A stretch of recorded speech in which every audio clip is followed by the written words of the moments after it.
Neoma didn't know the man standing in the shadows of her humiliation was the Lycan king. She didn't know he'd traveled 3 days to witness this exact moment, searching for someone with nothing left to lose. And she definitely didn't know that the worst night of her life was about to become the beginning of everything.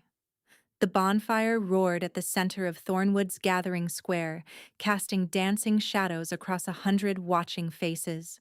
Neoma stood before them all, wearing the ceremonial white dress she'd sewn by hand, silver threads catching firelight like scattered stars. Tonight was supposed to be her claiming ceremony. Tonight, Valdrun would announce her as his chosen mate, his future Luna. They'd been promised to each other since childhood. Everyone knew it. Everyone expected it. So when Varen stepped onto the raised platform, his dark hair gleaming and his jaw set with determination, Neoma's heart swelled with anticipation. Then she saw who walked beside him. Lysara Ashford, daughter of the Western Ridge Alpha, draped in silk that cost more than Neoma's family earned in a year, with rubies glittering at her throat and a smile like a cat who'd caught something helpless. The crowd murmured. Neoma's blood turned to ice. "Pack of Thornwood," Varen announced, his voice carrying across the silent square. "I've called you here tonight to present my chosen mate. My future Luna." His eyes found Neoma's. She saw it then. The apology, the guilt, the cowardice. He looked away. "Lysara Ashford has accepted my claim." The world tilted. Neoma heard gasps, whispers, someone laughing. Her mother's choked sob somewhere behind her. But all she could focus on was Varen's hand wrapped around Lysara's waist, possessive and certain, in the exact spot where he'd held Neoma just 3 nights ago, when he'd whispered promises against her skin. "The Ashford Alliance will strengthen our pack," Varen continued, speaking to the crowd but addressing her, justifying, explaining, making it political when they both knew it was simply that Lysara was wealthy and Neoma was not. This decision wasn't made lightly, wasn't it? The words escaped before Neoma could stop them. Silence crashed down. 100 heads turned toward her. Varen's expression flickered. Shame, irritation, something harder beneath. "Neoma, don't do this." "Don't do what?" Her voice cracked, but she forced herself to stand straight. She would not crumble. Not here. Not in front of everyone who'd watched her prepare for this night since she was 16. "Don't ask why you're standing with her when you were in my bed 3 days ago." More gasps. Lysara's painted smile faltered. "You're embarrassing yourself," Varen said quietly. "No." Neoma's hands trembled, but her voice steadied. "You embarrassed me. I'm just refusing to be silent about it." She turned and walked, one foot in front of the other, past the whispers, past the pitying stares, past her mother reaching for her arm. She kept walking until the bonfire was a distant glow and the forest swallowed her whole. Only then did she let herself break. Neoma collapsed against an ancient oak, her white dress pooling in the dirt like a surrender flag. Sobs racked her body, ugly, gasping sounds she couldn't control. 3 years of waiting, a lifetime of promises. Gone because a richer option walked through the door. She was still crying when the voice emerged from the darkness. "He's a fool." Neoma's head snapped up. A figure stood between the trees, half hidden in shadow. Tall, impossibly still. Eyes that caught the distant firelight and reflected it back like molten silver. "Who's there?" she demanded, scrambling to her feet. The stranger stepped forward, and something deep in her chest pulled tight without warning. He moved like smoke given form, fluid, unhurried, utterly certain of his place in the world. His dark coat brushed the forest floor, and his black hair was pushed back from a face that belonged in old paintings of warrior kings. Sharp cheekbones, a jaw that could cut glass. And those eyes, pale gray, almost silver, watching her with an intensity that made her feel stripped bare. "I didn't mean to intrude," he said. His voice was low, rough-edged, like distant thunder. Though I admit I've been watching. Watching. Neoma's wolf stirred, hackles rising. She was alone in the woods with a stranger twice her size, and something about him screamed predator in a way that went beyond pack rankings. You were at the ceremony? At the edge of it. Why? He tilted his head slightly, studying her. Because I heard there was a woman in Thornwood who deserved better than what she was getting. I came to see if the rumors were true. Neoma laughed bitterly, wiping her face with the back of her hand. Well, you saw it. The pathetic she-wolf rejected for a shinier option. Show's over. That's not what I saw. Something in his tone made her pause. What did you see then? A woman who held her head high when a lesser person would have collapsed. Who spoke truth when silence would have been easier? Who walked away with dignity when she had every right to burn that platform to the ground? He stepped closer, and the moonlight finally caught his features fully. He was beautiful in the way storms were beautiful, awe-inspiring and dangerous. That's rare, Neoma. Her name in his mouth sent an involuntary shiver down her spine. How do you know my name? I know many things about you. He didn't smile, but something softened in his expression. I know your mother is sick, and the healers cost more than your family can afford. I know Varen promised you'd want for nothing as his Luna, and now that promise is ash. I know you have no dowry, no connections, and after tonight, no prospects.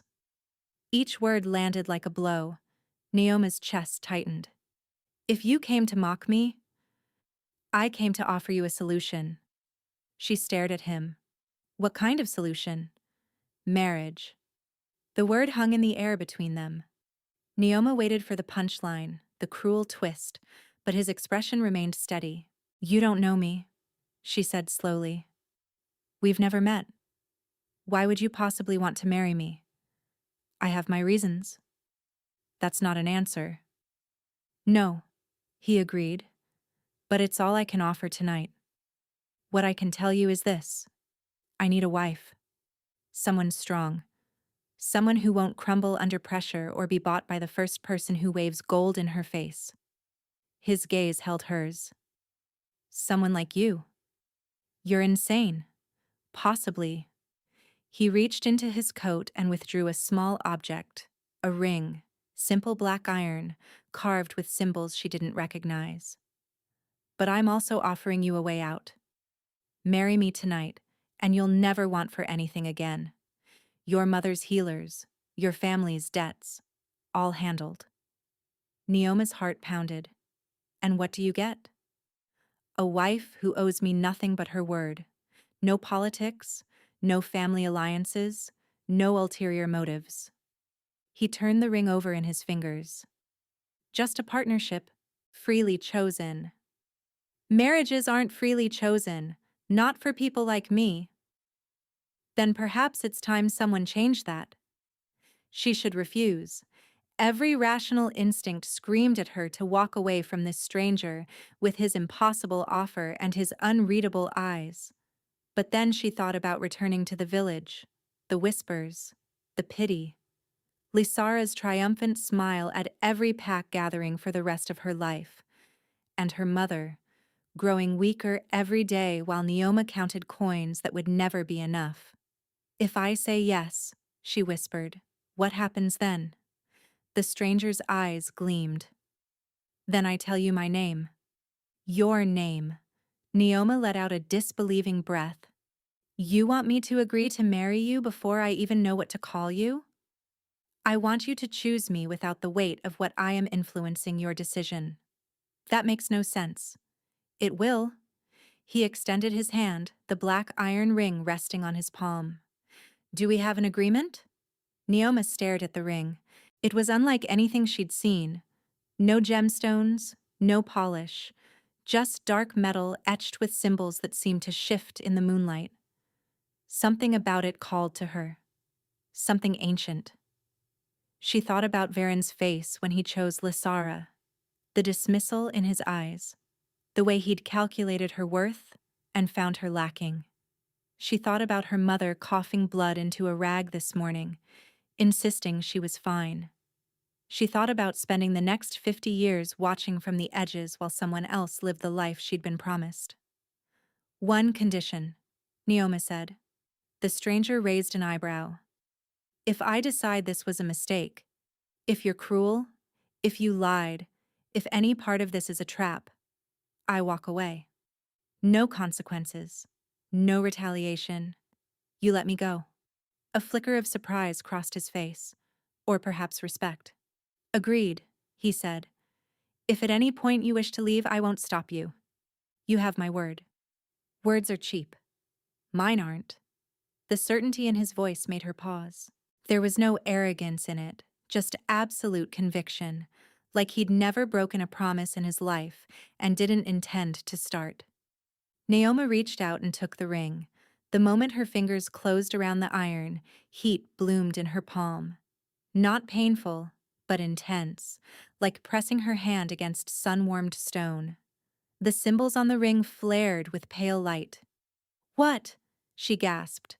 "The ring seals the vow." The stranger's voice was calm, but his eyes tracked her reaction carefully. "It's binding, unbreakable by any force except mutual release. You could have mentioned that before I grabbed it. Would you have grabbed it if I had?" Neoma glared at him, but the warmth was already fading, settling into something that pulsed gently against her skin like a second heartbeat. She slid the ring onto her finger. It fit perfectly. "It's done," she said. "Now tell me your name."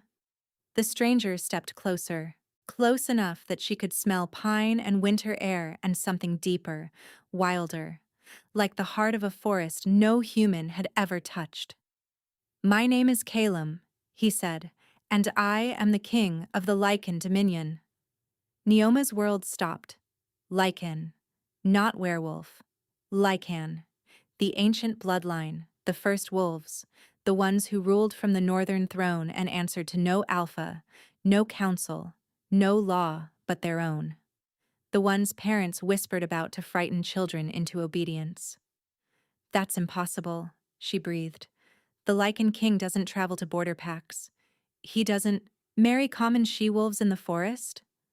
Calum's mouth curved slightly. "Apparently, he does." He took her hand, the one wearing his ring, and lifted it to his lips. The moment his mouth brushed her knuckles, something ignited. Not just heat this time. A roaring, consuming fire that raced through her veins and crashed into her chest like a wave. Her wolf surged forward with a howl of recognition, and she felt it. A bond snapping into place, golden and fierce and utterly undeniable. Mate. Calum's eyes widened, his composure cracking for the first time. "That," he said roughly, "was not part of the plan." They traveled through the night. Calum's horse was a massive black stallion that moved like shadow over water. Neoma rode behind him, her arms wrapped around his waist, hyper-aware of every point of contact between them. The bond hummed beneath her skin, warm and insistent, making it impossible to forget what had happened in the forest. Mate. The Lycan king was her mate, and neither of them had expected it. Calum hadn't spoken since they'd left Thornwood behind. His body was rigid, controlled, like he was holding himself in check through sheer force of will. Neoma wanted to ask questions, dozens of them, but something told her this wasn't the time. Dawn broke as they crested a mountain ridge. Neoma forgot to breathe. The Lycan dominion spread before her like something from a fever dream. A vast fortress carved into the mountainside, all black stone and silver spires, with waterfalls cascading down the cliffs on either side. Banners bearing a crescent moon snapped in the wind. Below the fortress, a city sprawled across the valley, larger than any settlement she'd ever seen. "Welcome to Valdrun," Calum said, his first words in hours. "It's..." Neoma couldn't find the right word. "Home." His voice was neutral.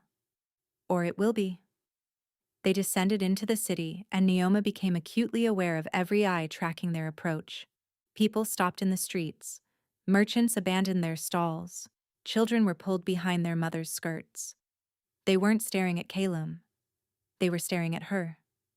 Whispers followed like a spreading fire. Neoma caught fragments.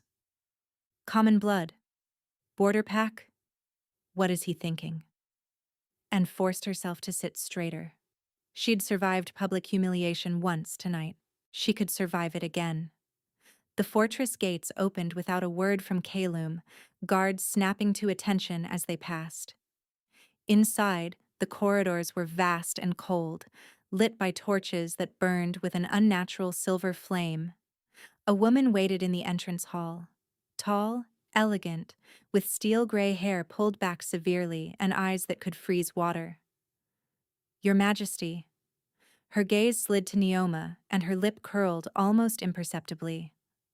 "I see the rumors are true." "Lady Morvain." Calum dismounted and helped Neoma down, his hand lingering at her waist. "This is Neoma, my wife." The word sent a ripple through the gathered servants. Lady Morvain's expression didn't change, but something hardened behind her eyes. "The council will want an explanation." "The council will receive one when I choose to give it." Calum's tone was pleasant.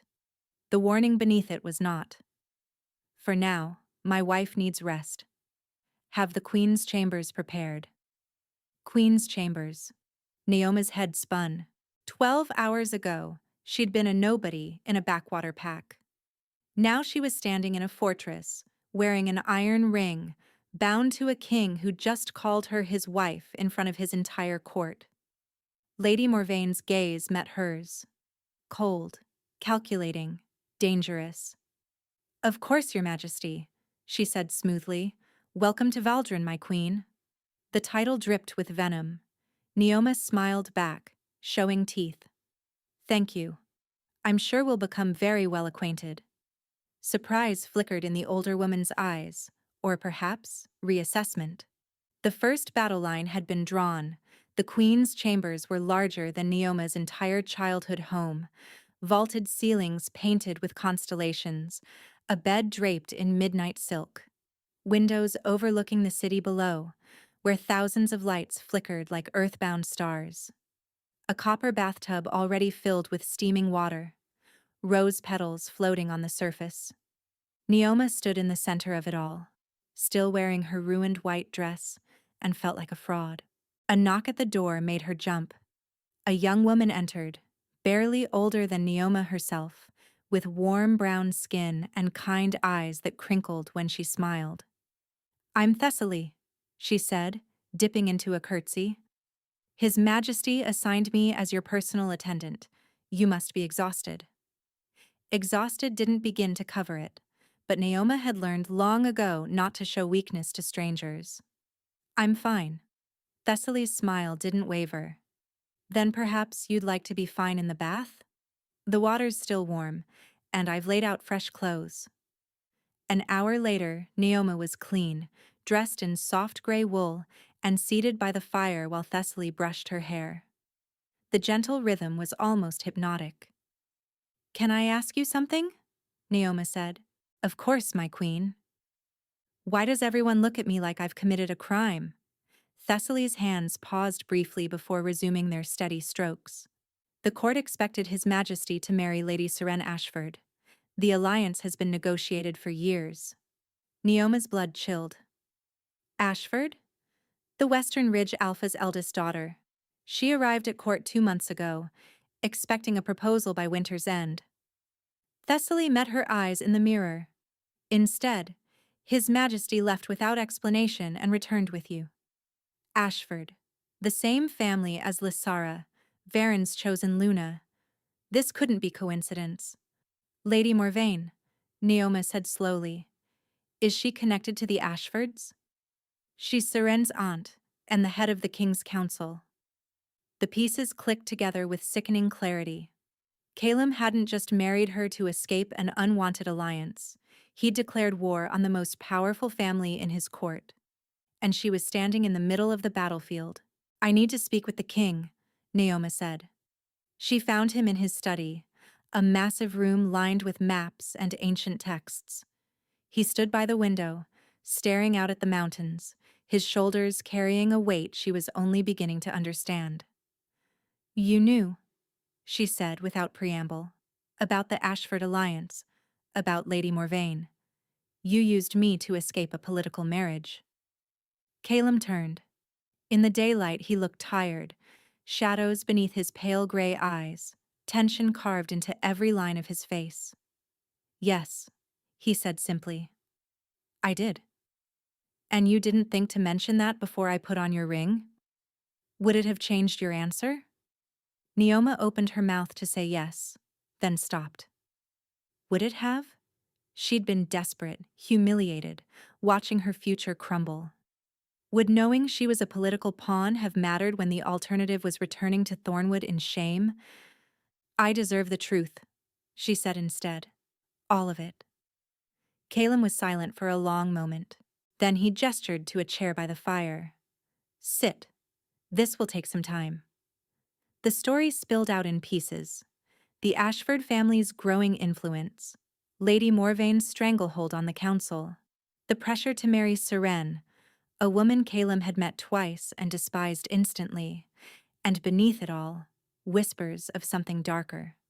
Council members disappearing, loyal advisors replaced, information leaking to enemies beyond the border. "Someone is moving against me," Calum said quietly. "I don't know who. Not yet." But the Ashford alliance wasn't just about marriage, it was about control. With Seren as queen, Lady Morvane would have had access to everything. My plans, my secrets, my weaknesses. "So you married a stranger instead." "I married someone with no ties to any faction, someone who couldn't be bought or manipulated." His eyes found hers. "Someone I could trust."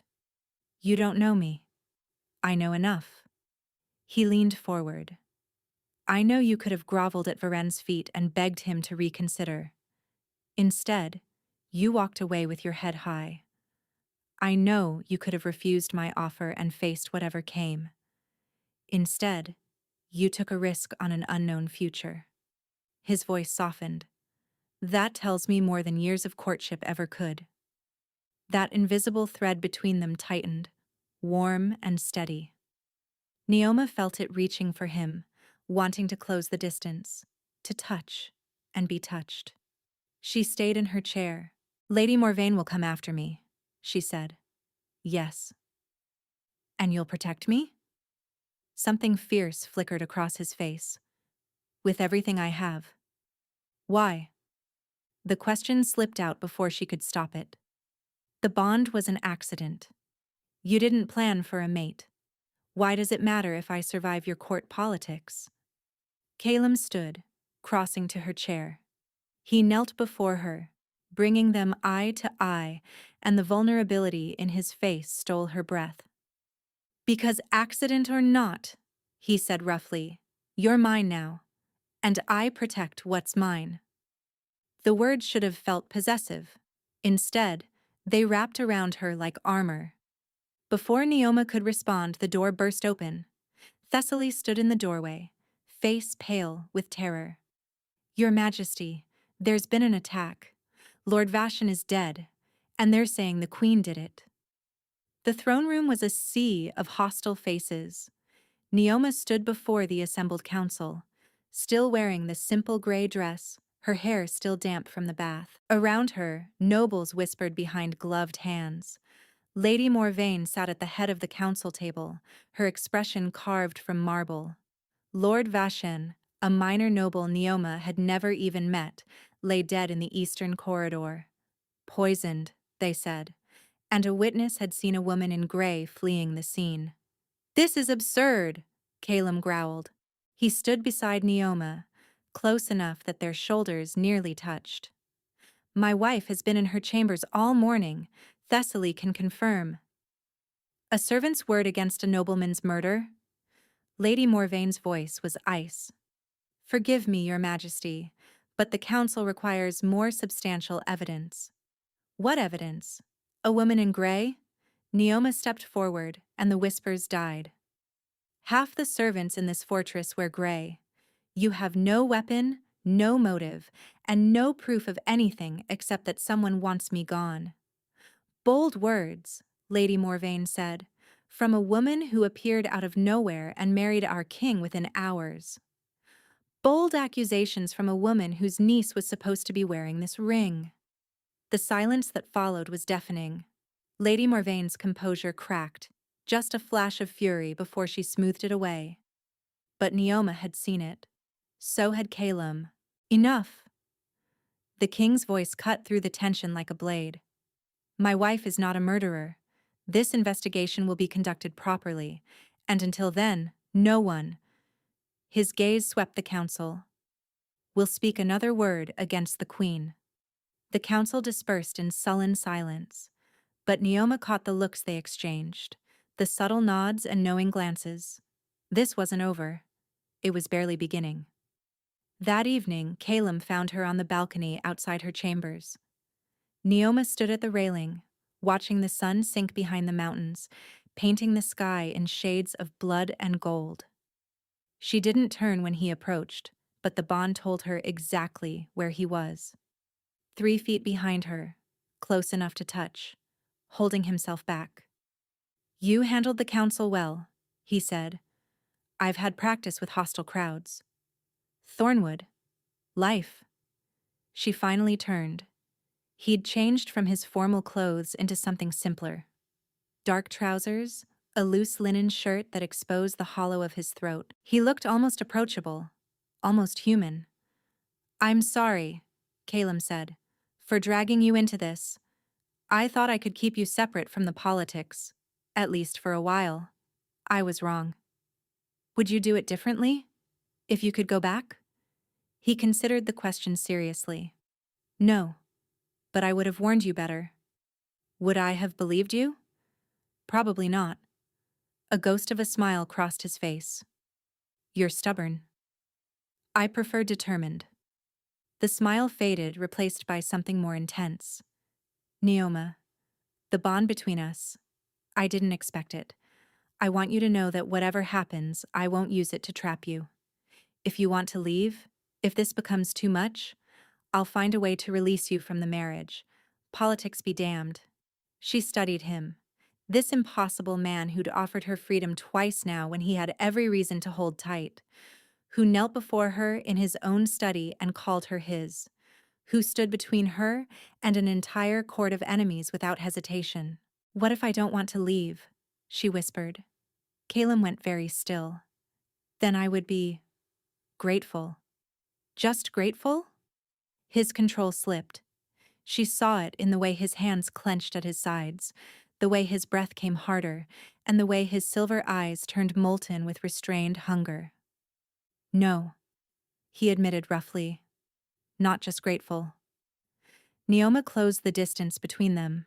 She'd spent her whole life waiting for Vorin to claim her, waiting for her life to begin, waiting for someone to choose her. She was done waiting. She rose on her toes and kissed him. Calum made a sound like something breaking. Then his arms came around her, lifting her against him, and he kissed her back with 3 days of restraint shattering all at once. His mouth was hot and demanding, his hands tangled in her hair, and the bond between them roared with triumph. When they finally broke apart, both gasping, his forehead pressed to hers. Stay, he breathed. Not because of the ring or the bond or the politics. Stay because you want to. Neoma touched his face, tracing the sharp line of his jaw. Ask me again when this is over, she said. When the council is handled and I'm not accused of murder and we can think clearly. And if I can't think clearly around you, she smiled, then we'll figure it out together. He kissed her forehead, soft and reverent, and she let herself believe, just for a moment, that this impossible thing might actually work. 3 days passed in a blur of investigations and tension. Lord Vashen's murder remained unsolved, but Neoma noticed the whispers shifting. Fewer accusations, more curiosity.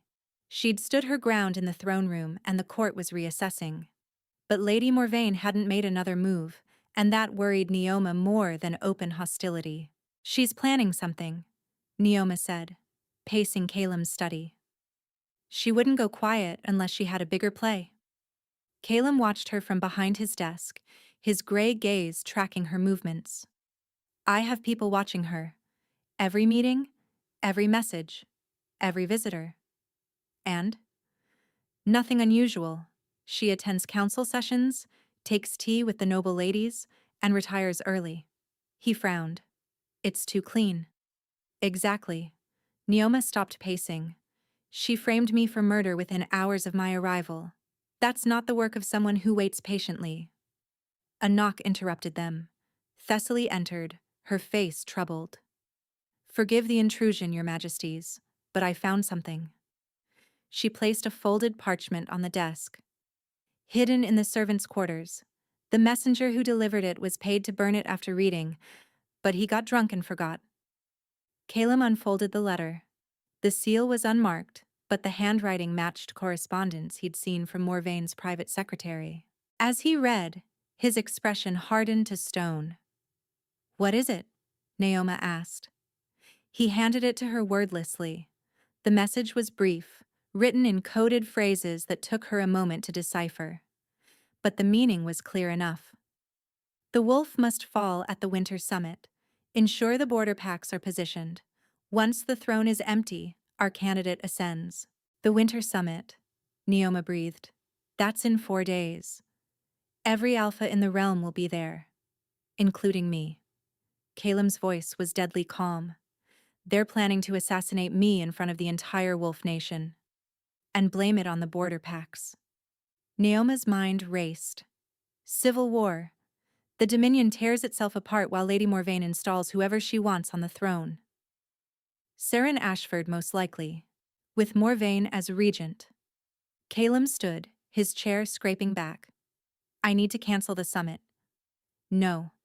The word came out sharper than Neoma intended. If you cancel, they'll know you're onto them. They'll disappear, regroup, and try again when you're not expecting it. So what do you suggest? Walk into a trap? Spring the trap on your terms. Neoma moved to the desk, studying the letter again. They expect you vulnerable, unsuspecting. What if you're neither? Calem's eyes narrowed. You want to use the summit as bait. I want to end this. Permanently. She met his gaze. You said someone was moving against you. Now we know who. We have 4 days to gather evidence. Position allies. And catch Lady Morvaine in the act. It's too dangerous. It's the only way. Neoma took his hand, feeling the connection flare at his touch.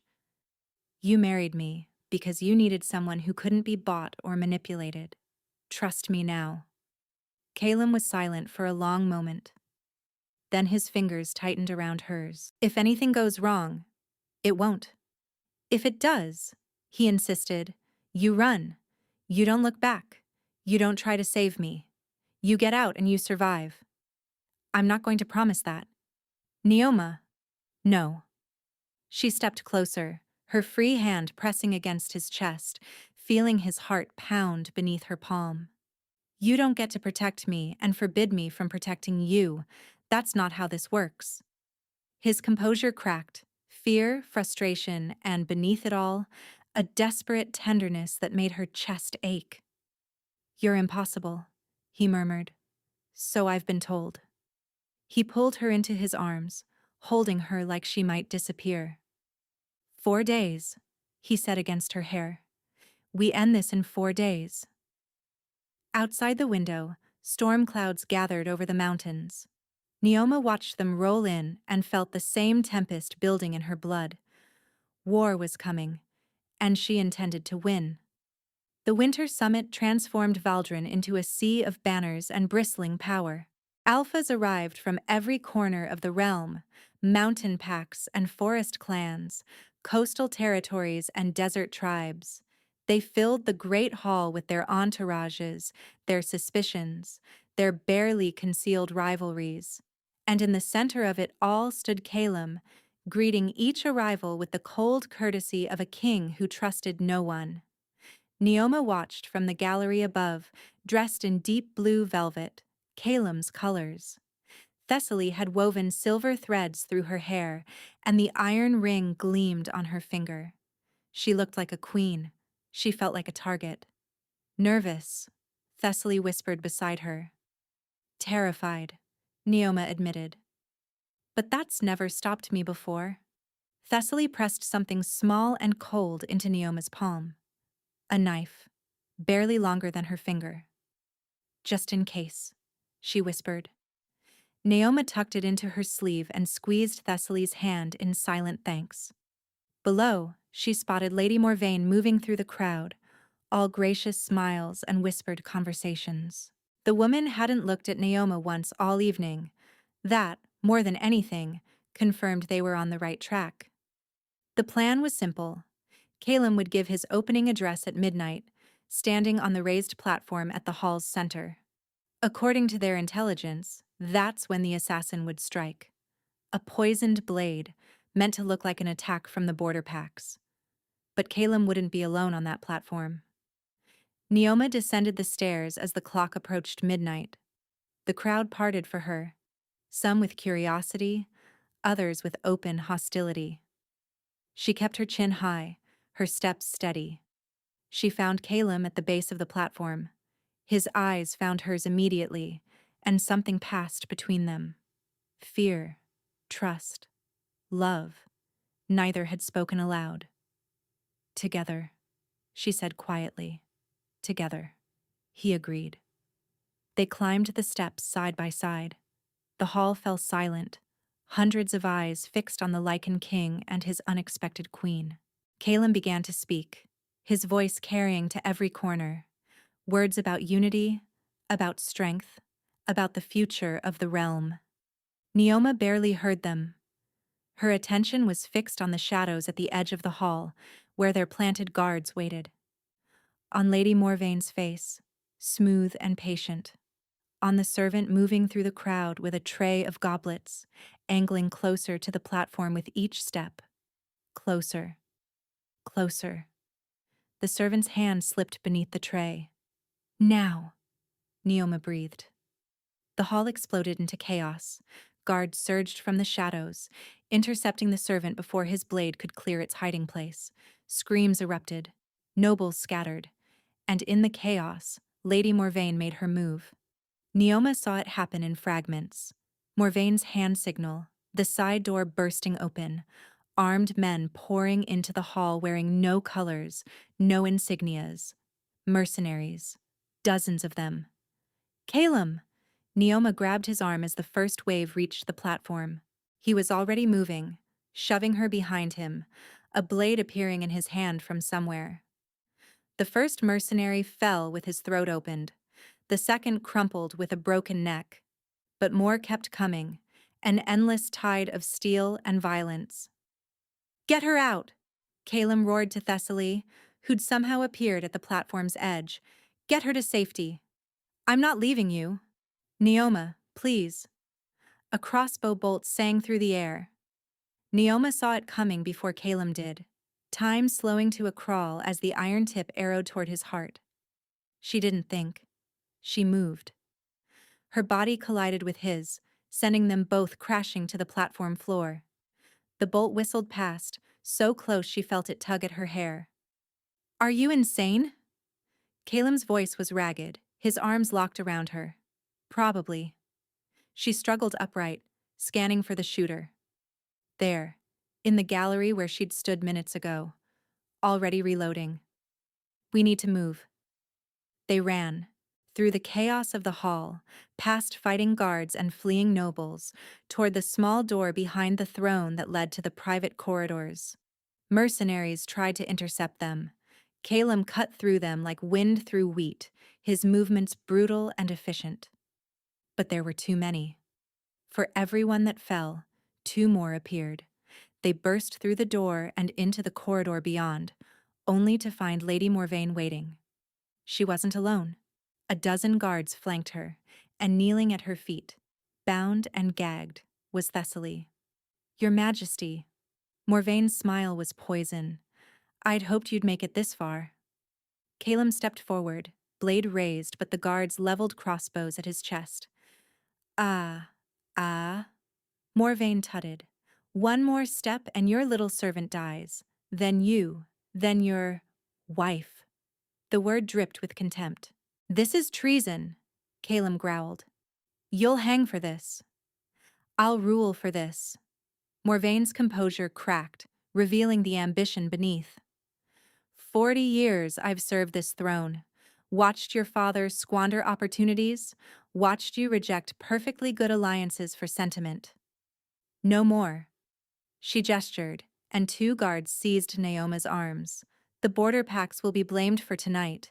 You'll both die martyrs, and when the realm cries out for leadership, my niece will answer. Seren doesn't have the strength to hold the throne. Seren doesn't need strength. She has me. Naoma's mind raced. The guards holding her were focused on Calum, on the threat he posed. They'd dismissed her as helpless, a common wolf, a nobody. Their mistake. She let her body go limp, sagging in their grip. The guards adjusted their hold, leaning in to support her weight. Naoma moved.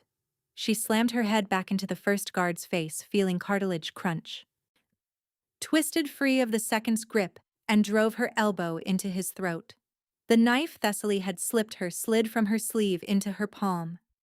Lady Morvain's eyes widened. Stop her! Too late. Naoma lunged, blade pressing against Morvain's throat before anyone could react. Call them off, she said quietly. Now. The corridor froze. Guards looked to their mistress uncertain. Calum used the hesitation to disarm the 2 nearest him, their crossbows clattering to the floor. You won't kill me, Morvain sneered, but her voice trembled. You're too soft. You framed me for murder, tried to kill my husband, threatened the only person in this castle who showed me kindness. Naoma let the blade bite deeper, a thin line of blood welling up. Tell me again how soft I am. Morvain's composure shattered. Stand down, she whispered. Stand down. The guards lowered their weapons. Calum bound Morvain's hands himself, his face carved from granite. Take her to the cells, he commanded, and find every mercenary in this castle. I want them alive if possible. Dead, if necessary. As the guards dragged Morvain away, Naoma's knees buckled. The knife slipped from her fingers, clattering against the stone floor. Calum caught her before she fell. You saved my life, he said, wonder in his voice. You would have done the same. That's not... He stopped, seeming to struggle for words. You could have run. When the fighting started, when Morvain had us cornered, you could have saved yourself. No. Naoma touched his face, smearing blood she hadn't realized was there. I couldn't have. Understanding dawned in his storm-colored gaze. The bond between them sang with certainty, and she knew he felt it too. The absolute knowledge that walking away had never truly been an option, for either of them. Naoma, he breathed. She kissed him before he could say more, tasting blood and ash and desperate relief. His arms crushed her against him, and she let herself fall into the embrace of a man she'd married as a stranger and chosen as a mate. Around them, the chaos slowly settled into order. Guards secured the hall, healers tended the wounded, and somewhere in the dungeons below, Lady Morvain awaited justice. But in that moment, none of it mattered. Only this. Only them. Only the impossible miracle of finding home in each other's arms. The aftermath took 3 days to sort through. Lady Morvain confessed under interrogation, implicating a network of conspirators that stretched across half the noble houses. Lord Vashen's true killer, one of Morvain's hired blades, admitted to the framing under questioning. Seren Ashford, confronted with evidence of her aunt's treason, collapsed into hysterical denials before being escorted back to Western Ridge in disgrace. Most delegations departed within days, their oaths renewed and their suspicions laid to rest. The border pacts, cleared of any involvement, reaffirmed their loyalty with fervent gratitude. and Naoma found herself standing before the full court as Calum addressed the realm. "This woman," he said, his voice carrying to every corner of the throne room, "saved my life, saved this kingdom. She came to us with nothing but her courage, and she gave us everything." The court that had whispered common blood now looked at her with something approaching awe. But the moment that mattered most came later that evening when an unexpected delegation arrived at the gates. Naoma recognized the banner before she saw the faces. Thornwood, her former pack. And leading them, looking 10 years older than he had 2 weeks ago, was Varen. Calum moved to intercept, but Naoma touched his arm. "Let me," she said quietly. She met Varen in the entrance hall, acutely aware of the guards at her back, the crown's weight she now carried. "Naoma?" Varen's voice cracked. I needed to see." "See what?" She kept her tone neutral. "Your rejected mate standing in the palace you'll never enter? The nobody who married the Lycan king?" He flinched. "I made a mistake." "You made a choice. There's a difference." "Lysera left me." The words tumbled out, desperate. "The moment she heard about your marriage, she broke the engagement. Said there was no point tying herself to Thornwood when the real power was here." He laughed bitterly. "She never wanted me. She wanted a stepping stone." Naoma felt nothing. No satisfaction, no vindication, no lingering hurt. Just a quiet clarity, like watching storm clouds part after a long rain. "I'm sorry that happened to you," she said, and she meant it. "But it doesn't change anything between us. If I could go back, you can't." She stepped closer, holding his gaze. "And even if you could, I wouldn't want you to. Because that night, when you chose her over me, you set me free. You sent me into those woods where I found something I never knew I was missing." She glanced back at Calum, who watched from the doorway with barely concealed tension. "I found my home," she said simply. "So thank you, Varen, for the best mistake you ever made." She turned and walked away without looking back. Calum met her halfway, his hand finding hers. "Are you all right?" "Better than all right." She squeezed his fingers. "I received word this morning. My mother's fever broke. The healers you sent arrived in time." Her voice softened.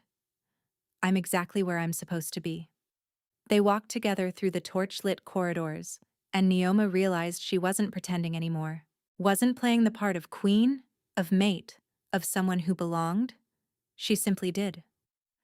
"The council meets tomorrow," Calum said. "There's still work to be done. Rebuilding trust, reforming the guard, preparing for the spring." "I know. It won't be easy. Nothing worth having ever is." He stopped walking, turning to face her. "Stay," he said. "Not because of the bond or the ring or duty. Stay because you want to." Naoma smiled. "I thought you'd never ask." Spring came to Valdrun like a held breath finally released. Snow melted from the mountain peaks. Flowers erupted in the castle gardens. And for the first time in decades, the realm breathed easy. Lady Morvaine's trial had concluded with a sentence of exile, stripped of titles, lands, and power, sent to live out her days in a remote monastery where her ambitions could harm no one. Some had called for execution. Calum had chosen mercy. "Dead martyrs are dangerous," he'd told Naoma. "Living failures are just pitiful." 3 months of peace had settled over the Dominion. 3 months of council meetings and diplomatic visits and quiet evenings by the fire. 3 months of learning each other, his habit of reading late into the night, her tendency to steal his shirts because they smelled like him. 3 months of falling deeper with every passing day. Naoma found him on the battlements, their spot now, watching the sunset paint the mountains gold. "Thessaly told me you've been up here for hours," she said, joining him at the wall. "Thinking." "About?" He turned to look at her, and her heart stuttered. Even now, even after everything, The intensity in his silver eyes made her feel like the only person in the world. "About the night I found you in those woods," he said, "crying in a ruined dress, looking like you wanted to burn the world down. I was a mess. You were magnificent." He took her hands. "I told myself I needed a political solution. A wife with no connections, no complications. I told myself the bond was an accident, something to manage. And now I know I was lying to myself from the moment I saw you." His voice roughened. "I love you, Neoma. Not because of the bond or fate or whatever cosmic force threw us together. I love you because you're brave and fierce and magnificently stubborn.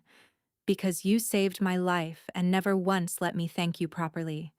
Because every morning I wake up terrified you'll realize you deserve better. And every night I go to sleep grateful you haven't figured it out yet." Tears blurred her vision. "Calum, let me finish." He squeezed her hands. "I know I'm not easy. I know this life isn't what you planned. But if you'll let me, I want to spend the rest of my days proving I'm worthy of you." He reached into his pocket and withdrew a ring, not the iron band she already wore, but something new. Delicate silver twisted around a deep blue stone that caught the dying light like captured starfire. "Marry me again," he said. Not as strangers this time, not as a political arrangement or a desperate escape. "Marry me because you love me too." Neoma laughed through her tears. "You're asking me to marry you when we're already married? I'm asking you to choose me, the way I choose you, every day, for the rest of our lives." She pulled him down and kissed him, pouring everything she felt into it. The love she'd been afraid to name, the future she'd been afraid to want, the absolute certainty that this man was her home. "Yes," she whispered against his lips. 1,000 times yes. The ceremony was held under the full moon, not in the throne room with its politics and pretensions, but in the castle gardens where spring flowers bloomed in riotous color. Thessaly stood beside Neoma, beaming. Calum's most trusted guards formed an honor circle, their faces soft with rare smiles. And above them the moon hung heavy and bright, blessing their union with silver light. Neoma wore deep blue silk that made her eyes luminous, a striking contrast to Calum's silver gaze. The iron ring still circled her finger, joined now by the silver band with its captured star. When they spoke their vows, they wrote them themselves. "I came to you with nothing," Neoma said, her voice steady. "Broken and betrayed, with no reason to believe in promises. You gave me freedom when you could have demanded loyalty. You gave me choice when you could have claimed ownership. You taught me that strength isn't about never falling. It's about who reaches for you when you do." Calum's eyes glistened. "I came to you looking for a solution," he answered. "I found something I didn't know I'd lost. You stood in my court and faced down enemies without flinching. You stood between me and death without hesitation. You showed me that a kingdom means nothing without someone to share it with." His voice dropped, rough with emotion. "You are my home, Neoma. My heart. My everything." The moon blessed them as their lips met. A gentle kiss that deepened into promise, into forever, into the kind of love that songs remembered. The celebration lasted until dawn. There was music and dancing and more food than Neoma had seen in her lifetime. Warriors who'd seemed terrifying now laughed and joked, toasting their queen with genuine affection. Thessaly pulled Neoma onto the dance floor and spun her until they were both dizzy and gasping with laughter. Later, much later, Calum carried her to their chambers. "I can walk," she protested, though she made no move to escape his arms. "Humor me. It's tradition." "Whose tradition?" "Mine. Starting now." She laughed and let him carry her across the threshold, into the room that had become theirs, into the life she'd built from ashes and stubbornness and one impossible night. He loved her slowly, reverently, as moonlight spilled across their bed, and she loved him back with everything she had. No more holding back, no more fear, just two souls finally, fully choosing each other. Afterward, tangled together in silver sheets, Neoma traced the lines of his face. "Tell me something," she murmured. "Something I don't know." Caleb smiled, that rare, unguarded smile she'd learned to treasure. "That night in the woods, when I first saw you crying in that dress, I almost walked away. Told myself you were too broken, too complicated, too much. What changed your mind? You looked up, and even through the tears, even through the pain, there was fire in your eyes." He kissed her softly. "I knew right then that you weren't broken at all. You were just waiting to burn." Neoma smiled against his mouth. She thought about the woman she'd been, standing in a ruined dress, watching her future crumble, believing she had nothing left.